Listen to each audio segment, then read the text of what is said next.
Hello friends, এমকে trading একাডেমির আজকের analysis ভিডিওতে সবাইকে শুভেচ্ছা এবং অভিনন্দন। আগামীকাল 22 মে শুক্রবার উইকলি ক্লোজিং আছে। আমাদের ইন্ডিয়ান মার্কেটে কালকে উইকলি ক্লোজিং কিভাবে হতে পারে, বিশেষ করে নিফটি, ব্যাংক নিফটি, সেন্সেক্স কিভাবে কালকে ট্রেডিং প্ল্যান আমরা করব, এই নিয়ে আজকের এই ভিডিওতে যাওয়ার আগে প্রতিদিনের মতো আমি দেখাবো ডিসক্লেমার।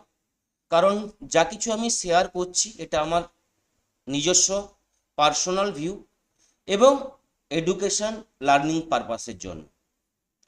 তো প্রত্যেকেই ডিসক্লেমার অবশ্যই ভালো করে পড়ে নেবেন।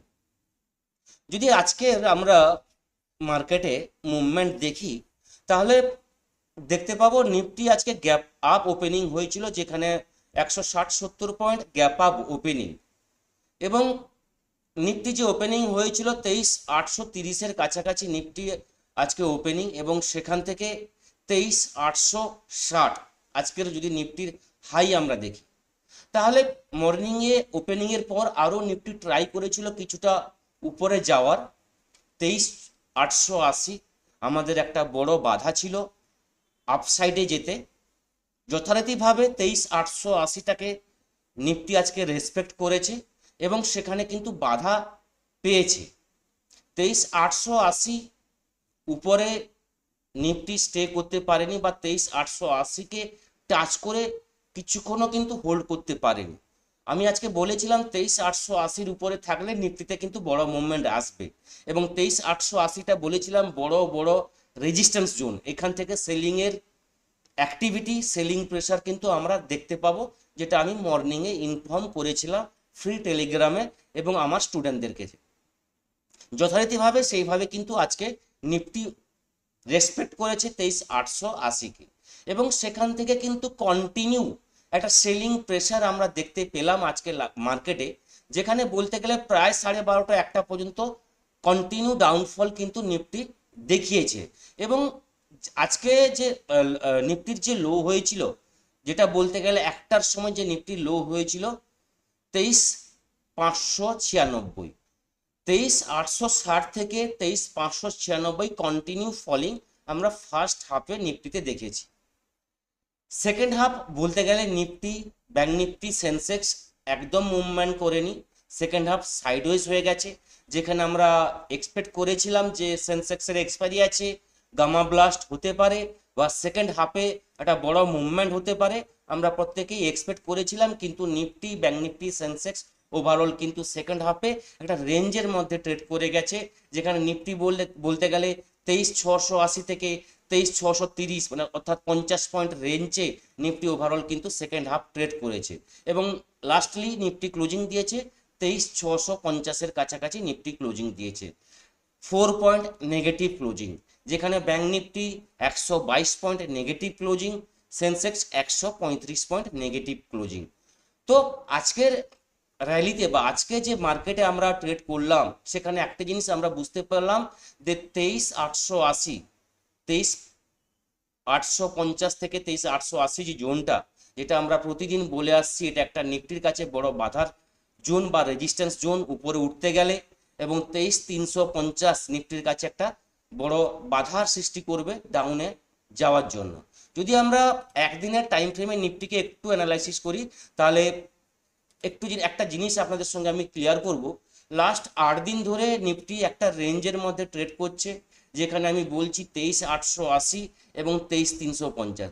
এমনকি এখানে দেখতে পাচ্ছেন আপনারা, বলতে গেলে 12 তারিখ থেকে এটা হচ্ছে একদিন গ্রিন, একদিন রেড, একদিন গ্রিন, একদিন রেড, এইভাবে কিন্তু নিফটি ট্রেড করছে।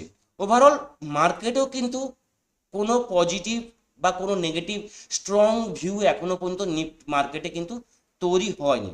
তার কারণে নিফটি হায়ার জোন 23 যে লেভেল, 500 পয়েন্ট যে রেঞ্জে নিফটি ট্রেড করছে লাস্ট 10 দিন ধরে, 8 দিন ধরে, 23,880 এবং 23,350 এই জোনের মধ্যে কিন্তু নিফটি ট্রেড করছে। তো এই জোন থেকে যতক্ষণ না নিফটি ব্রেক করতে পারছে, নিফটিতে কিন্তু বড় মুভমেন্ট আসবে না। এবার যেহেতু কালকে উইকলি ক্লোজিং আছে, আমরা স্ক্যাল্পিং ট্রেড করব বা আমরা ইন্টারডে ট্রেড করি, তাহলে আমাদের ট্রেডিং প্ল্যান কিভাবে হওয়া উচিত সেটা অবশ্যই আমরা আলোচনা করব। এবার যদি একটু টাইম ফ্রেমটা আমরা ছোট করে নিই, 15 মিনিট টাইম ফ্রেমে নিফটিকে ইউজ করি, তাহলে আমরা যদি লেভেলগুলো কালকের জন্য আমরা একটু দেখতে যাই, তাহলে বলবো নিফটির কালকে ট্রেডিং প্ল্যান হওয়া উচিত 23,680। এই জোনের উপরে নিফটি যদি কালকে ট্রেড করা শুরু করে, তাহলে এখান থেকে নিফটিতে একটা পজিটিভ ভিউ নিয়ে আমরা ট্রেড করব। 23,680-র উপরে যদি নিফটি কালকে থাকে, 23,680 জোনটাকে যদি নিফটি হোল্ড করতে পারে, কালকে ধরুন গ্যাপ আপ ওপেনিং হলো বা ফ্ল্যাট ওপেনিং এর পর 23,680 লেভেলটাকে নিফটি ব্রেক করে, তাহলে সেখান থেকে পজিটিভ ভিউ নিয়ে ট্রেড করব, যেখানে নিফটির ফার্স্ট টার্গেট থাকবে 23,740। ফার্স্ট টার্গেট থাকবে 23,740। 23,740-এর পর নেক্সট টার্গেট থাকবে নিফটির 23,800। 23,800 লেভেলের পরে থাকবে নিফটির 23,850। এই লেভেলগুলো কালকের নিফটির প্ল্যান থাকবে স্টেপ বাই স্টেপ। প্রথম আমাদের প্ল্যান হবে 23,680। এর উপরে যদি নিফটি কালকে ট্রেড করা শুরু করে, তাহলে এখান থেকে একটা পজিটিভ ভিউ নিয়ে আমরা ট্রেড করতে পারি, যেখানে ফার্স্ট টার্গেট থাকবে 23,740। এগুলো কিন্তু একটা একটা আমাদের কাছে বাধার কালকে কিন্তু আমাদের ফেস করতে হবে। তো প্রতিটা বাধায় কিন্তু কিছু না কিছু আমরা রিয়াকশন দেখতে পাবো। তো এখানে যদি এই বাধার উপরে নিফটি স্টে করে যায়, তাহলে সেখান থেকে নেক্সট আমাদের টার্গেট থাকবে 23,800। 23,800 গেলে কিন্তু 23,850 এটা কিন্তু দেখতে পাবো। তো 23,850, 23,880 এই জোনে কিন্তু অবশ্যই প্রফিট বুকিং করতে হবে। এবং এখান থেকে কোনো সেলিং ক্যান্ডেল চার্টে যদি আমরা দেখতে পাই কোনো নেগেটিভ ফর্ম হচ্ছে, তাহলে কিন্তু এখান থেকে কিন্তু পরপর কিন্তু ডাউনের ভিউ আবার আসবে, যেখানে ডাউনের দিকে পরপর এই লেভেলগুলো আমরা কিন্তু পরপর কিন্তু দেখতে পাবো। এটা হলো পজিটিভ ভিউর জন্য কালকের জন্য আমাদের প্ল্যান থাকবে। এবার যদি আমরা ডাউনের দিকে প্ল্যান করতে চাই, তাহলে বলবো নিফটি যদি 23,640 বা 23,630 এই জায়গা থেকেও কিন্তু আমরা ডাউনের দিকে প্ল্যান করতে পারি। 23,630 এই জায়গার নিচে যদি কালকে নিফটি ট্রেড করা শুরু করে বা গ্যাপ ডাউন ওপেনিং হয়, তাহলে কিন্তু এখান থেকে আমাদের ফার্স্ট টার্গেট থাকবে 23,600। ছোট্ট একটা স্ক্যাল্পিং থাকবে 23,600 ফার্স্ট। যদি 23,600-র নিচে নিফটি ট্রেড করা শুরু করে, তাহলে এখান থেকে কিন্তু পরপর আমাদের প্ল্যান থাকবে 23,560। 23,560 যদি লেভেলটা ব্রেক করে যায়, তারপর কিন্তু নিফটির আমাদের নেক্সট প্ল্যান থাকবে 23,500। এবং 23,500 যদি লেভেলটা ব্রেক করে যায়, তাহলে কিন্তু নেক্সট টার্গেট থাকবে 23,450। এমনকি 23,400 লেভেলটাও কিন্তু আমরা পরপর কিন্তু দেখতে পাবো। তো এটা হলো নিফটির ক্ষেত্রে ডাউনের প্ল্যান থাকবে আমাদের কালকের জন্য। তো যেখানে ওপেনিং হয়েছে সেখান থেকে যদি গ্যাপ ডাউন ওপেনিং হয় এবং 23,630 লেভেলটা ব্রেক করে যায়, তাহলে সেখান থেকে কিন্তু নেগেটিভ ভিউ নিয়ে ট্রেড করব, যেখানে নিফটির ফার্স্ট টার্গেট থাকবে 23,600, সেকেন্ড টার্গেট থাকবে 23,560 এবং 23,500, এমনকি 23,450 এই লেভেলগুলো পরপর কিন্তু আসবে। 23,440 থেকে 50 একটা বড় বাধা নিফটির কাছে, যেটা লাস্ট কয়েকদিন ধরে আমরা দেখতে পেয়েছি।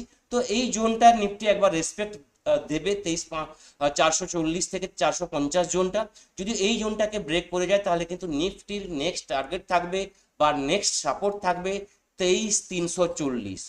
এমন যেটা হচ্ছে আমাদের লাস্ট সাপোর্ট বলতে গেলে, বা আমাদের যে রেঞ্জ 23,880 থেকে 23,350-এর লাস্ট জোনে কিন্তু পৌঁছে যাবে। তো এইভাবে কালকে কিন্তু আমাদের ট্রেডিং প্ল্যান করা উচিত।